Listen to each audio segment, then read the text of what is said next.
If needlework is your passion, whether you're stitching by hand, machine, or mixing it all up, you're going to want to hear about the Mr. X Stitch Contemporary Needlework Prize 2025. This prize celebrates the best in modern stitch, and it's open to creatives from all around the world, whether you're a student or an emerging artist or a seasoned professional. And the best part, you don't have to send your work anywhere. Just upload high-resolution images to a private folder we will send you after you enter. You can enter more than one category, for instance, hand embroidery and 3D textiles. Just grab an entry for each one. And if you've got a student ID, you can get 50% off the entry price as well. The deadline for entering is 30th of June 2025, and entries are now open at xstitchmag.com/prize-entry. Thanks to our brilliant sponsors, Bookmarked Hub by Search Press and David and Charles, and the legends at Lowry Workstands. If you've got the stitch bug, this is your time. Show us what you've got. Enter the prize now. Visit xstitchmag.com/prize-entry to get your ticket today.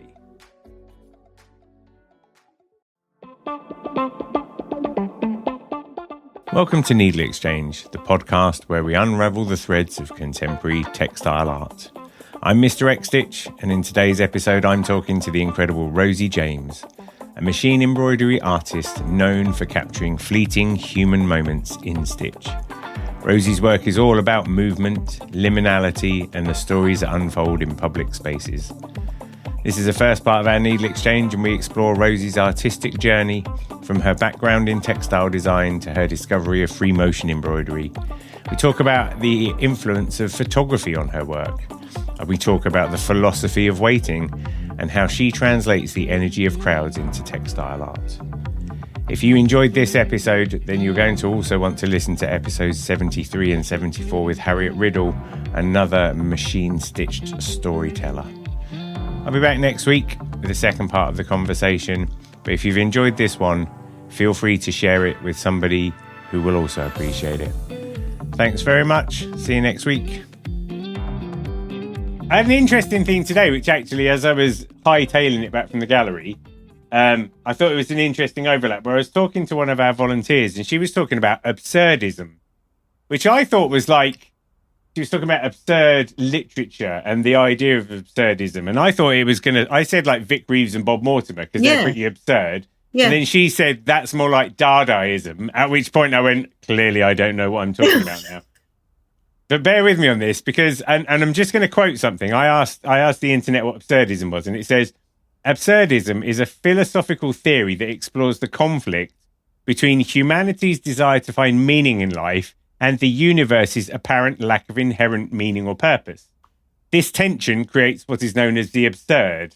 Now, absurdism suggests that while life may be meaningless, individuals should embrace this reality without despair, instead of creating their own meaning through personal choices and actions. Now, bear with me. A classic piece of absurd theatre, apparently, is the play Waiting for Godot by Samuel Beckett, where people are just waiting and nothing ever really happens. And then I was like, I know a lady who does an awful lot of needlework about people just waiting. Waiting, yes. And I thought that was really interesting, the way that had all come together. And I thought that was a great place to talk, because one of the things I've always said that I love about your work is just you capture these fleeting moments.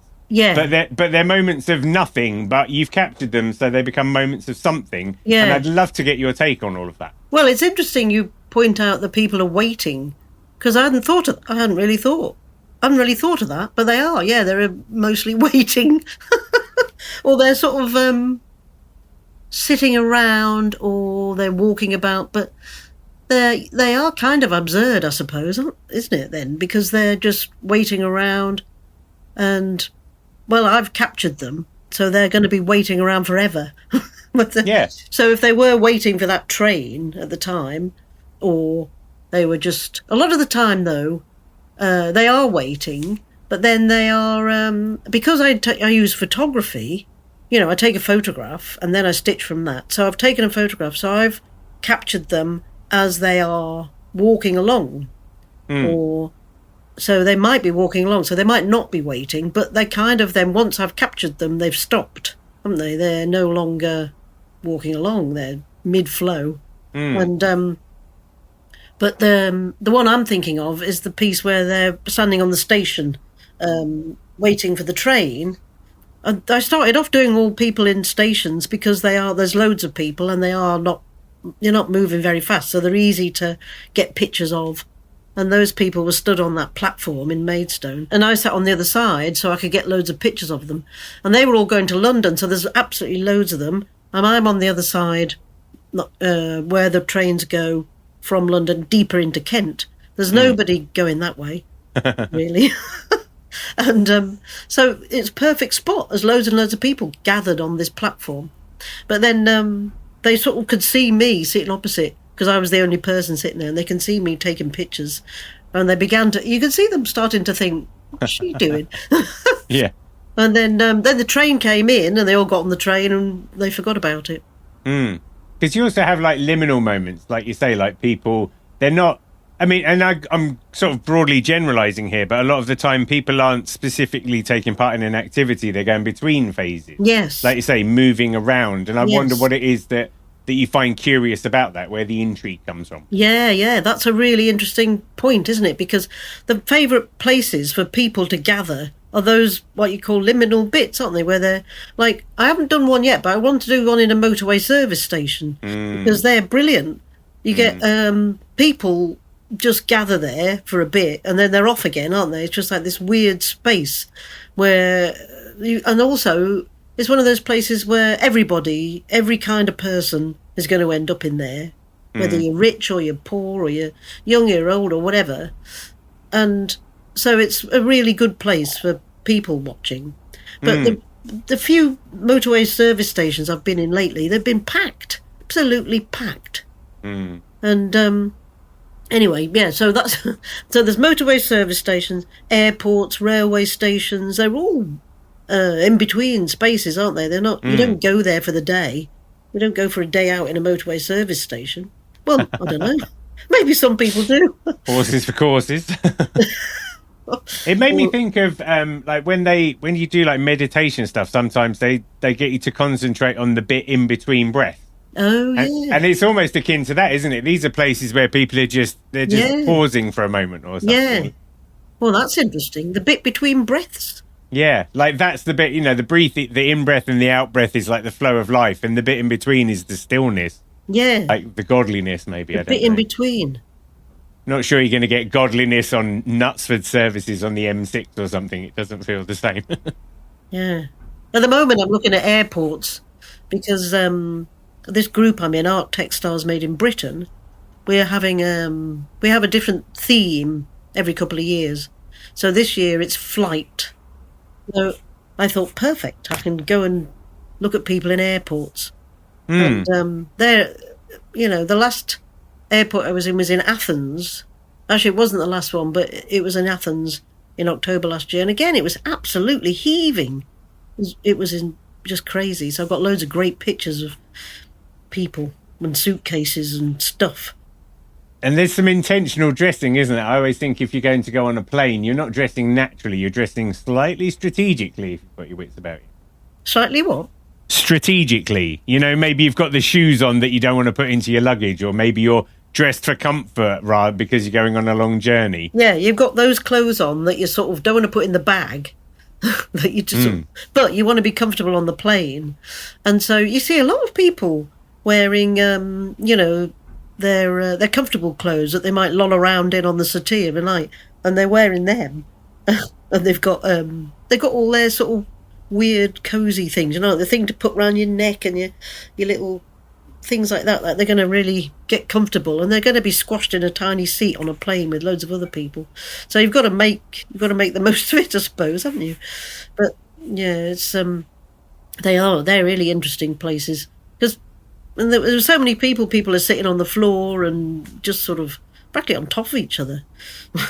Crazy. And is that the thing that interests? Because I guess you're then recreating many of these people using machine embroidery. So you're then retelling the story. And I wonder what it is that makes the story worth retelling in that respect.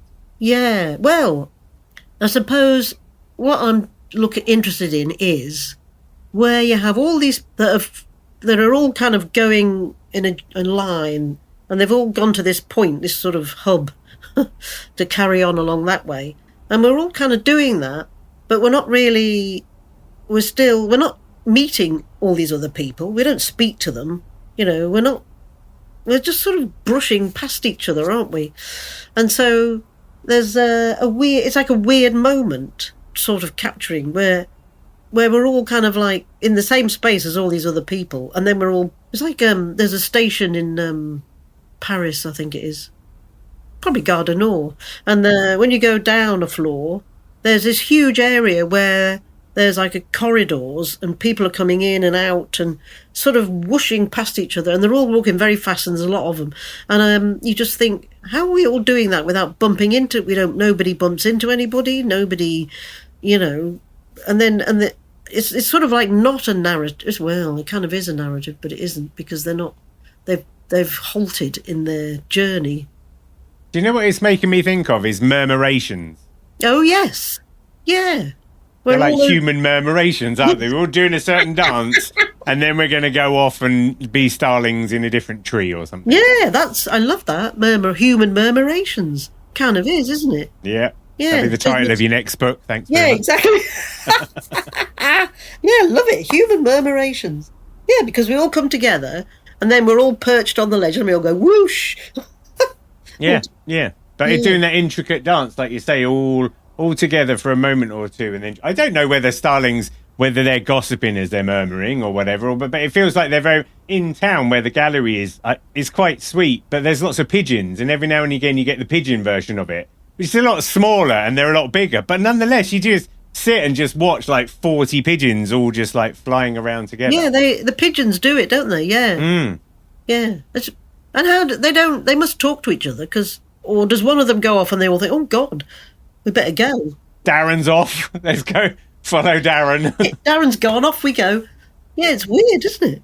Because there is, I don't know whether there's a science in it, isn't there? But it's almost like no starling is in charge of a murmuration. They're all intuiting it. And it's like a collective intuition that drives the swells and the swoops and that kind of thing. Yeah.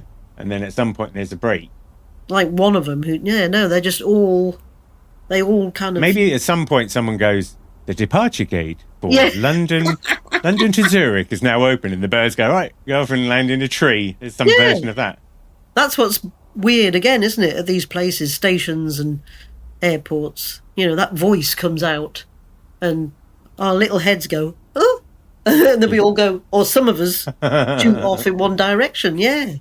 It's the sort of thing as well, you imagine, do you know tilt shift photography? When they can do photography and make smaller versions, it's just an optical illusion. Like that sort of thing, tilt shift, slightly sped up versions of that, and we'd all look like we were little minions running around. Yeah, tilt shift, I've not heard of that. Yeah, it's the way that they used to do techniques where you could take a photograph of, for instance, a building site or something, and by altering the angle and the perception, it just makes everything look like micro versions. So you're taking photos of like construction sites, but they look like micro machines and that kind of thing. So it's an interesting illusion. Yeah. But this idea of people and places that's persistent. That to me, that's like classic Rosie James. Yeah. Well, I've been going through all my work and looking at it and thinking it does evolve, but it's always just people and wherever there's a crowd or people doing something. So I might fiddle about with like recently I've been doing large reflective things. I've seen those, high vis. Yeah, so there's still people doing stuff, because that started when I was walking home at night from City Lit, where I teach sometimes, to the station at St Pancras, and on the road, I don't go that way anymore, but I used to go past all these construction sites, and it would be dark or just getting dark, and they're all wearing their high vis and everything, and I became a bit fascinated by all these cranes and people and everything. So I wanted to do something looking at these figures doing this, but then where I live, they were building a whole new housing estate, and there was loads of high vis clothing just chucked at the side of the road. I don't know why they do that, but anyway, I got a collection of high vis trousers And I got a really nice, like, dungaree things, high-vis dungarees and jackets and loads of it. So I wanted to do something with that, so I started playing with that. But the reflective stuff is really interesting because when I pulled off the reflective strips off these jackets and then cut thinner strips of it, and then you can couch it onto the background with the sewing machine. So I could do large figures and then do the lines with this couched tape, if you like, but only narrow. And then you can buy reflective thread, which I can't get in the needle, but I can put it in the bobbin, so then you can stitch the line, but kind of backwards. When you've done that, it just looks grey, because it's just grey. So you have to shine a light on it for it to then reflect. And then you have to be standing in a straight line from it for you to see that reflection. So then I realised that if you take a picture with your phone, it flashes with the flash on, it reflects, and then the image that you get is completely lit up. So it kind of I got excited in that whole, reflective stuff and taking pictures, and it was quite but I was still doing figures, basically. Figures and crowds, but using this other technique, using these different materials. It just allows you to explore different figures doing different things and using different materials, essentially. But yeah. Have you come to understand how the reflective material works, like what the science is behind it? No idea. Well, I did. I did look into it. I've forgotten. Kind of crazy. No, because the interesting thing then, high-vis jackets are meant to be high-vis, aren't they? Yeah. But as anyone knows, they also render people invisible. Yeah. Because, if you want to get up to some mischief, you just put a high-vis jacket on, everyone assumes you work for the council, and then you just can get away with it, isn't it? Yeah. So it's kind of funny. So you've automatically, again, ended up with a subject matter of people who aren't quite there. Yeah, that's so true, isn't it? Yeah. You put one of those jackets on and you're just somebody working. Nobody's going to look at you. Yeah, I think that's how Banksy gets all his work done. Yeah, he does. He puts a high-vis jacket on. Yeah, he's also like 55 and middle-aged or whatever now, so he just blends in right good and proper, doesn't he? But the thing with the guys working on the streets there with the high-vis on, it was very difficult to get good pictures of them because they really didn't like it. If they saw me, there'd always be somebody there. There'd be the guys working, then there'd be somebody else who's just sort of watching or looking, or I don't know what they are, and they'd come over to me and say, "You taking pictures?"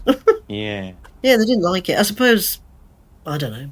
There's just a funny layer, isn't there? I think about, you just think about councils doing work and the attitude that people have, which is often like they turn up at 9, they go home at 2, council spending loads of money on all of this, wasting my taxpayers' money and all that. So I guess there is just this distrust layer that makes it quite difficult to take an innocent photo and go, I'm just fascinated because you're like I don't know, it's almost like they're the birds that pick the food out of the teeth of the hippos or whatever. They're just people fixing the world around us and getting on and doing it, aren't they? Yeah, exactly. They're getting on and doing it. And most of the time they don't notice me taking the pictures, but they don't like it.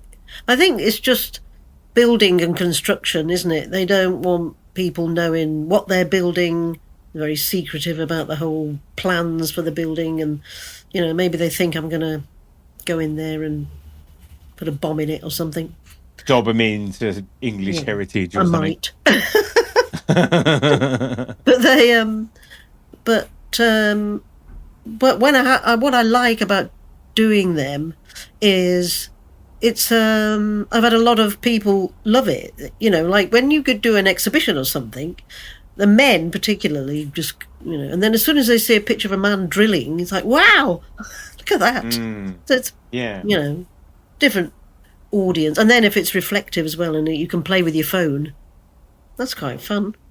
There's an interesting permission there, isn't there? I was doing a presentation recently, I was updating it, and I added a picture by an artist called Kiara O'Connor, and it's basically got a couple of ladies in bikinis, but they're on like a junkyard, and there's a digger in the background, and in some ways I was like, the piece that she's put together there is really, it gives men a lot of permission to look at it.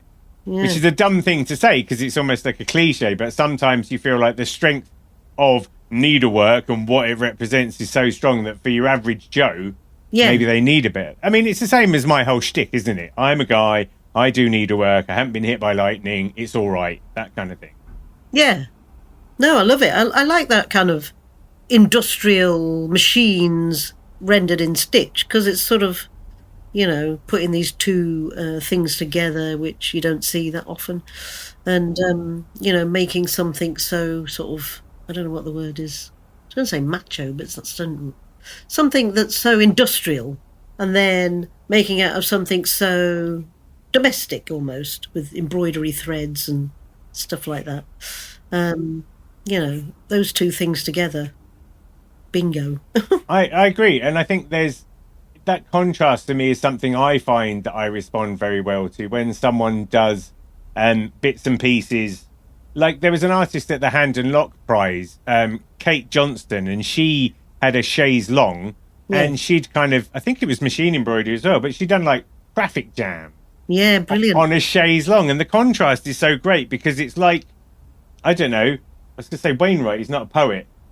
Constable paintings, but in the modern context, you know, give me a motorway bridge, and I'm probably quite happy about that because that's just a moment of the modern era. Yeah, exactly. Yeah, I love that kind of stuff. Yeah, the capturing that just contemporary stuff, using all these quite old-fashioned, you know, techniques, and quite humble, and it's the documentary of it as well. Like, and I think that's one of the things that I always cite your work as, is it's just a form of documentary, because you're not really adding a political layer, are you? You're just taking a photograph, recreating that, and then throwing it out for people to draw their own conclusion.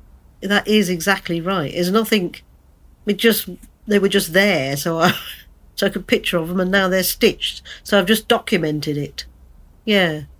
It's sometimes, that's all it is. I was trying to think of something to make it sound more complicated, but no, that's basically it. And do you think it was always like that? Because I know that this your mode of working evolved, didn't it? Because you were a radiographer for 10 years. Yeah, so you did a lot of, like, I mean, weirdly, that's also documenting things and looking at things rather abstract, sort of, what is it? It's objectively looking at things rather than subjectively looking at things. Yeah. But it's taken you a while, isn't it? You did your degree, you did your masters, you started teaching, and around that sort of time, was that when the idea of people and documentary sort of came out? Well, what happened was, so I did my degree in textiles, so that was all print, so it was all design and it was all printing. I did lots of printing on fabric, and then then I had a little business for a couple of years making hand printed scarves and ties and things, but I wasn't really feeling it. And then I did, then I decided, and also it's difficult to make a living doing that. So I thought I'll get into teaching, and then I can do a bit of teaching whilst doing whatever. So then I thought I better do an MA. So I did the MA, but I did the MA at Goldsmiths. So it's very fine art. So I'd done this design degree, and I was doing this fine art MA. So that was just a big eye-opener for me. It was like, oh my God, I can do anything, really. Right. And then I started thinking about using textile techniques kind of in a fine art context, and looking at, so I was a bit like we're talking about, I looked at artists that created art that was very kind of industrial, like the minimalists, so Donald Judd and Carl Andre. And so Donald Judd was making these great big boxes out of sort of aluminium, and they were manufactured, you know, there was no, so he kind of put together these artworks. There was no trace of the artist's hand in there. They were all manufactured. And then Carl Andre made work out of bricks. So they were kind of a bit macho and a bit industrial and a bit heavy. And so I just started to think about the textile equivalent of that. So in order to think about that, I thought, well, I'll recreate some of these things using fabric. So I recreated Carl Andre's bricks using old curtains. And then I recreated a Donald Judd stack using silk. Exactly the same size and construction, but just using silk instead of aluminium. Mm. And then and it was just interesting, because then, of course, these stacks made out of silk, they just flopped, you know, they didn't stick out on the wall, they just went and so they looked, it was just really quite interesting how they worked and how they looked compared to the original minimalist artwork. And so I wanted to carry on thinking about that when I finished my MA. But then I was at home in my studio, little shed, and you're thinking, what do I do now? You know, how do I? And I was drawing, and I was just thinking, so looking at the great masters of drawing like Rembrandt and Dürer and, you know, Van Gogh, just looked at their drawings and the way that they drew, and then thought about how can you do something similar to that using like textile techniques of some kind. But at that point, I just did printing, dyeing and printing and, you know, making these structures. But I didn't do any sort of embroidery at all. Somebody asked me to teach. At that point, I was teaching fine art, but with textiles. And then we started running a textile course. So I was teaching textiles, I was teaching screen printing and dyeing and stuff. And then the local adult education asked me if I would teach a machine embroidery course. So, of course, I didn't know anything about machine embroidery. so I said, I don't have a clue. I don't know how to do that. And they said, oh, that doesn't matter. You'll be fine. And you're thinking, what? So then they said, well, you just do the design bit. And then I assumed they were going to get somebody in to do the actual, you know, practical bit. So I said, oh, okay. And then it got nearer to the time and I thought they haven't. So I contacted them and I said, what's happening? And they said, oh, no, you're going to teach the whole thing. So I said, well, I don't know anything about it. And they just said, oh, it's easy. Get a book, you know. So I got a book. I can't remember who the author was, but I got a book and at the library, and I got my sewing machine out, you know, I'm there with the book and I had a go and all the fabric got sucked into the machine and I just thought, you know, I can't do this. It's impossible. And then there was a course at City Lit in London, which, funnily enough, I teach that same course now. But anyway, so I went in there for a week, did a week's, I think it was like an evening. So it's like 5 evenings or something.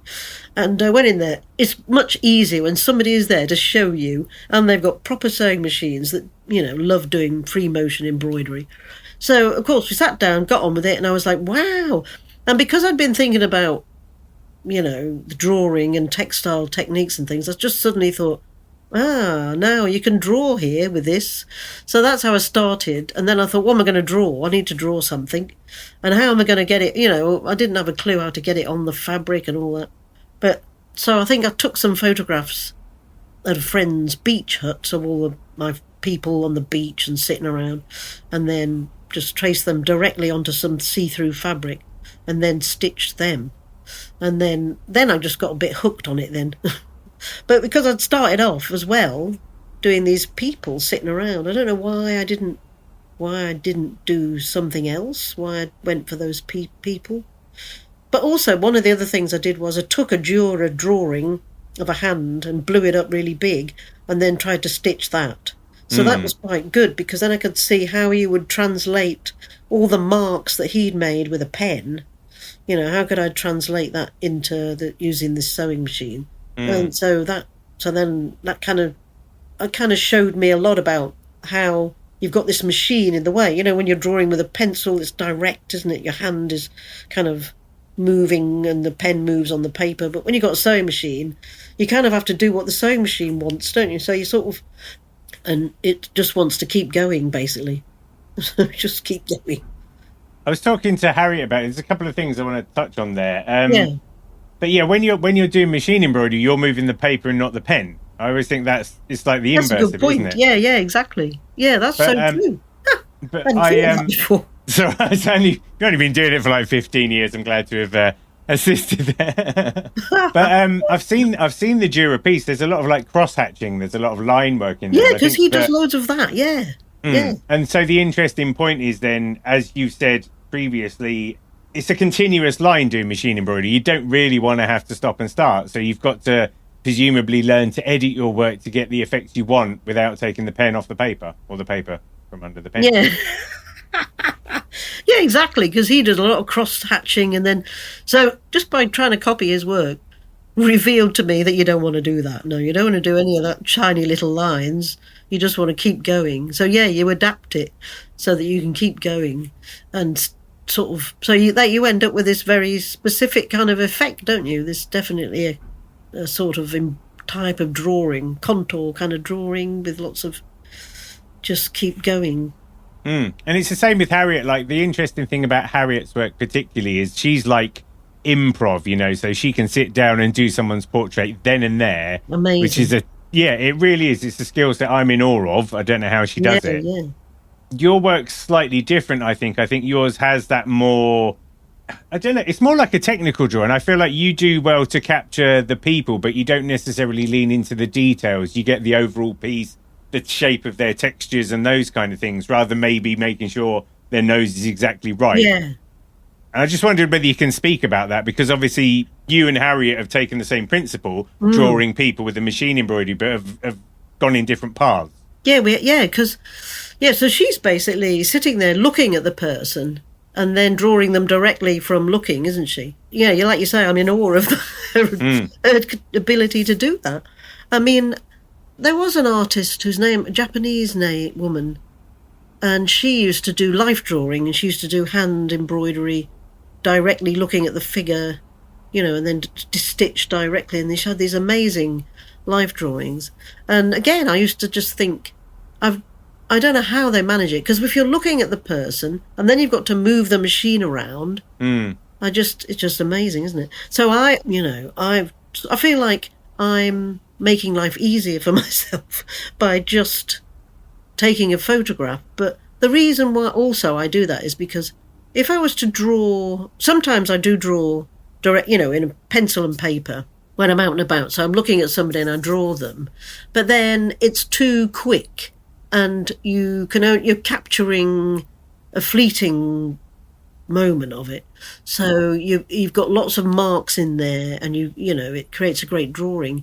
But I've always wanted to get everything, every detail of the person in there. So I would take the photograph so that then they're not moving, they're still. I've got them captured on a bit of paper, and I can see every button, everything on their clothes. You know, I want to get it all down there. It comes back to that documenting thing we were talking about. You know, you want to document that moment. So I want to get down every detail of them, their hat, their hair, their clothes, their whatever they're wearing, whatever words they've got, everything, if I can. And I can't do that if I'm trying to draw them and they're sort of moving around, or even if they're sitting still in front of me. But it is, like you say, it does end up looking like a technical drawing, or it looks almost like a machine's done it, I suppose. Although a machine has done it, but, you know, it looks like the machine has done it itself, maybe. That's why I like having all the loose threads then, because that means that you've left in there that evidence of that's done by the hand, but with the machine. Because if I cut them all off, then it really does look like quite flat. You know, they are quite flat in a way. And I think if you're drawing directly from life, then you've got that life in it. I've kind of flattened them, I think, but the loose threads help then. Yeah, it's an interesting position, isn't it? In the same way as for some people that have done machine embroidery, they like to make sure there are obvious imperfections. Yes, because there's always that conversation, isn't there, of like, and weirdly, I don't think it would have been the same 10, 20 years ago, but I mean, certainly machines now can kind of do anything. So there is that. But I think it's interesting that you're putting that in, because I always interpreted your use of loose threads as adding like the fluidity or the movement or the spirit kind of into these situations. It's almost like there's some psychic layer thing going on or something. Yeah, I think, I mean, I think they need some sort of something to bring the figures out of the canvas and sort of gives them a bit of life, a bit of movement. But also the loose threads. I'm looking over there because I've got a piece on the wall which is got a lot of loose threads on it, and it's consists of 10 drawings of a man walking across the road, and each one is a photograph. So I took lots of photographs. So each image is like 2 seconds on. So it's a bit like a film of him walking along. And there's quite a lot of loose threads just hanging off it all over the place. But they're coming out into the room. They're coming into the space of the piece. And they... but I found that over the years, when I first started doing it, I left the loose threads with the intention of cutting them off. And then I decided I liked them, particularly with that juror's hand, because it made his hand look all hairy, which I quite nice. And then, so then I left them on. But over the years, so this is like 20 years now of doing this, they've got longer and longer and longer. And then because I've realised over the years that the loose threads are a thing on their own, and that you can do something with them. So you can have your stitch drawing, and then the loose threads, you can do something else with them. They can be like, they are an extra layer, but then you can play around with them. So you can make them really long, so they dangle off the edge of a piece, a bit like dripping paint or something. And then you could pull them really tightly to one side and pin them down. And then just things like that, you can just play with them. And then you could, because to start with, I had them very, very short. So then they kind of, around the face, I'd have lots of them. And so it'd become so messy around the face, couldn't really see the face. And then I noticed that if I did them longer, they would hang away from the face. They'd still be there, but they would just clear the decks a bit. Although now I really want to do more with more loose threads, so it becomes really messy, and so you can't really see the people so much. So I want to kind of develop them a bit more, just to see what that's like, because I think that would capture some more of the... So this piece I'm thinking on for this flight, where we've got crowds in the Athens airport, I want to develop a lot more loose threads to get across some sense of the sheer busyness and heavingness and, these so many people. Because when it's flattened, it can look really nice. You can just say, oh yeah, look at that, it's a lot of people, But if I put get a lot of loose threads going, then the whole thing becomes buzzing and...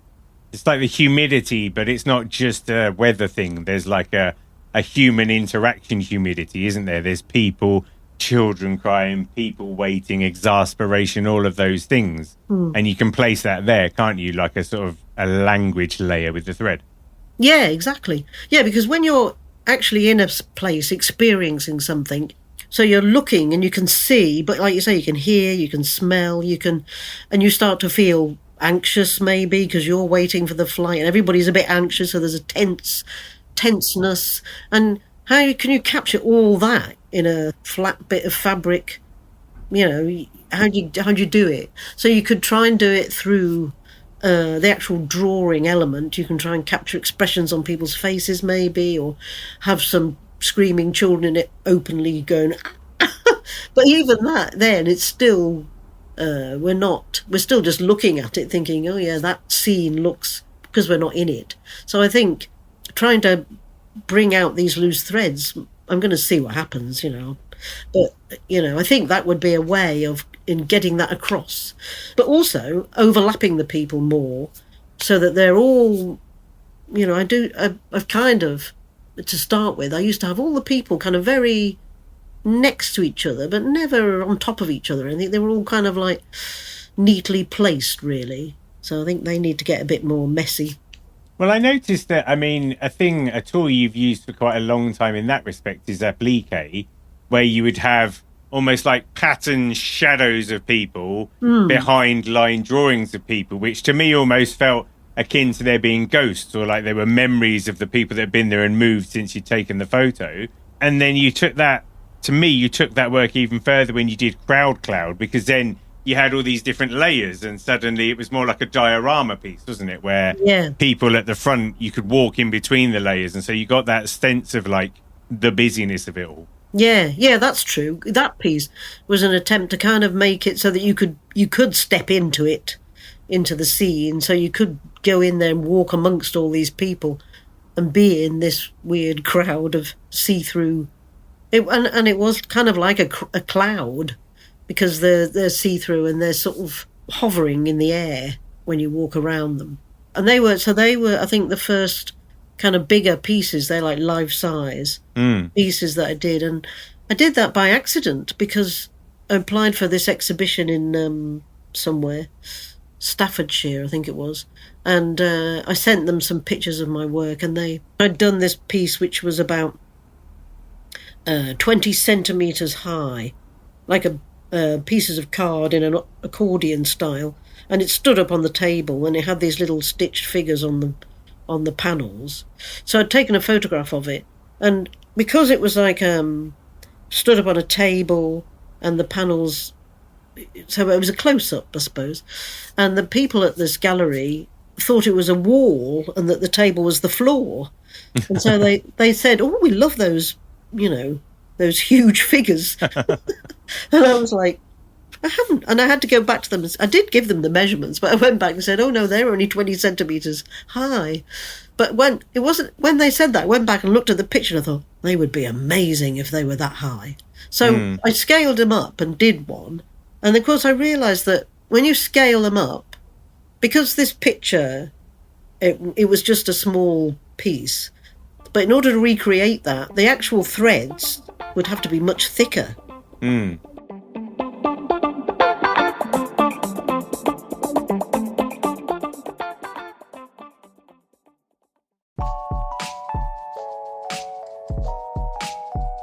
Thanks for joining me on another Needle Exchange. I hope you enjoyed the show. I'd love to hear from you, so feel free to email hello@needle.exchange, that's NEEDL.exchange, with any thoughts, comments or feedback. And if you want to keep up with all the news, sign up to the Needle Exchange mailing list at bit.ly/needlexchange. See you next time.